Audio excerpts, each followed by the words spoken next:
नोएडा के property prices भागने वाले हैं क्योंकि luxury of the luxurious brand Jacob and company, जो करोड़ों की एक्सक्लूसिव वॉचेस बनाती है, जिसको अनंत अंबानी, रोनाल्डो, सलमान खान जैसे स्टार्स पहनते हैं, वो नोएडा में M3M बिल्डर्स के साथ मिलकर एक एक्सपेंसिव और लग्जूरियस अपार्टमेंट का प्रोजेक्ट बनाने वाली है। ये रिसेंटली बताया नितिन जोशी ने। लेकिन उसमें उन्होंने रियल एस्टेट की प्राइसिंग को लेकर के भी एक बहुत ही इंटरेस्टिंग बात बोली, जरा सुन लो। तो रियल एस्टेट की प्राइसिंग ना भाई सप्लाई डिमांड से डिसाइड नहीं होती है, एंकरिंग से डिसाइड होती है। मतलब अगर मेरे घर के आसपास कोई 100 करोड़ रुपए का फ्लैट बिक गया तो ऑटोमेटिकली मेरे घर की भी परसीव्ड वैल्यू बढ़ जाती है। अब यहाँ पर जो एंकरिंग का कंसेप्ट है ये बहुत ही इंटरेस्टिंग है और ये आता है 1974 में पब्लिश हुआ इस पेपर में से, जिसके ऊपर बाय द वे 55,000 से ऊपर साइटेशंस है, जिसको लिखा था एमोस ट्वर्स्की और डेनियल काहनेमैन ने, जिनको बाद में नोबेल प्राइज भी मिलता है इकोनॉमिक्स में। इसमें ऑथर स्टडी कर रहे होते हैं ह्यूमन बायसेस को और बोलते हैं कि भाई जब भी हम ह्यूमंस एस्टिमेट करते हैं किसी क्वांटिटी को, तो हम एक इनिशियल स्टार्टिंग पॉइंट से स्टार्ट करते हैं और उस स्टार्टिंग पॉइंट को एडजस्ट कर करके फाइनल वैल्यू पे अराइव करते हैं।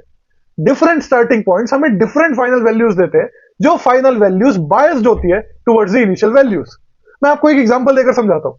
भाई दो ग्रुप में लोगों को डिवाइड किया गया और उनसे पूछा गया कि आपके हिसाब से यूनाइटेड नेशंस में कितने percentage of the countries African Nations होंगे।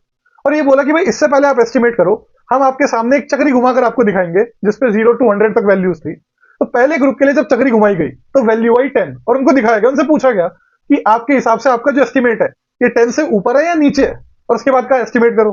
दूसरे ग्रुप के लिए जब चक्री घुमाई गई तो नंबर आया 65 और उनसे पूछा कि भाई 65 से ऊपर या नीचे, और उनसे कहा कि भाई एस्टिमेट करो। तो पहले ग्रुप ने जिनके पास 10 नंबर आया था उन्होंने अपनी मीडियन एस्टिमेशन दी 25%, और जिस ग्रुप के पास 65 नंबर आया था उन्होंने अपनी मीडियन एस्टिमेशन दी 45%। मतलब डिफरेंट स्टार्टिंग पॉइंट से देखो कितना डाइवर्जेंस क्रिएट कर दिया लोगों की एस्टिमेशंस में। अब यहां पर नोट करने वाली बात यह है कि ये जो डिफरेंसेस है ये कोई मोटिवेशनल या विशफुल थिंकिंग की वजह से डिस्टॉर्शन नहीं हो रहा, और लोग ऐसा भी नहीं है कि उन्होंने ऐसे ही बोल दिया हाँ चल चल ये आएगा ये आएगा। लोगों को एनकरेज किया गया था टू बी एक्यूरेट और उनको रिवॉर्ड्स ऑफर किए गए थे कि अगर आप एक्यूरेट जवाब दोगे तो आपको इनाम दिए जाएंगे। स्टिल वो इस बायस को करेक्ट नहीं कर पाए। तो मैं तो कहता हूं जब नितिन जोशी बोलते हैं कि डिमांड और सप्लाई से रियल एस्टेट के प्राइसेस ही चलते हैं, एंकरिंग प्राइसेस से चलते हैं, मैं कहता हूं डिमांड और सप्लाई से अगर चलते भी होंगे तो एंकरिंग उन डिमांड और सप्लाई को गाइड करती है या उसको डिस्टॉर्ट कर देती है पूरी तरीके से।